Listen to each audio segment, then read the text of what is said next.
భవిష్యత్తు బొంద పెట్టబోతున్నారని తెలిసి ఉన్నదల్లా తెగ నమ్ముకొని దేశం విడిచి పారిపోవాలన్న ఆలోచనతో ఔటర్ రింగ్ రోడ్డుని అమ్ముకున్నారు. అయితే ఈరోజు మాజీ ఆర్థిక శాఖ మంత్రి, ఎందుకంటే వారు ఆర్థిక శాఖ మంత్రిగా ఉన్నప్పుడే అది అమ్మిండ్రు, ఈరోజు వారే డిమాండ్ చేసిండ్రు ఈ ఔటర్ రింగ్ రోడ్ అమ్మకం మీద మీరు విచారణ ఇయ్యండి అని.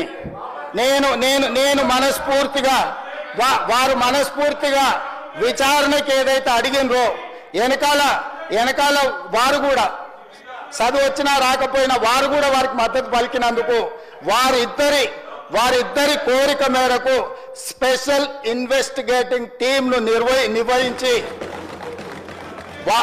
ప్రధాన ప్రతిపక్షం కోరిక మేరకు ఔటర్ రింగ్ రోడ్డు టెండర్కు సంబంధించి ప్రైవేటు సంస్థలకు కట్టబెట్టిన విధానాల మీద ఈ సభ ద్వారా ఈ సభ్యులందరి ఆమోదంతో విచారణకు నేను ఆదేశిస్తున్నా.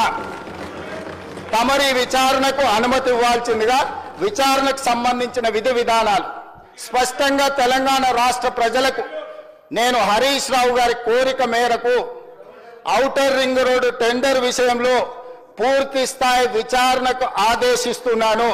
విధి విధానాలను మంత్రివర్గంలో చర్చించి మంత్రివర్గ సహచరుల సూచన మేరకు మంత్రివర్గం యొక్క తీర్మానం మేరకు ఔటర్ రింగ్ రోడ్డు టెండర్ మీద విచారణకు ఆదేశిస్తున్నాం అధ్యక్ష.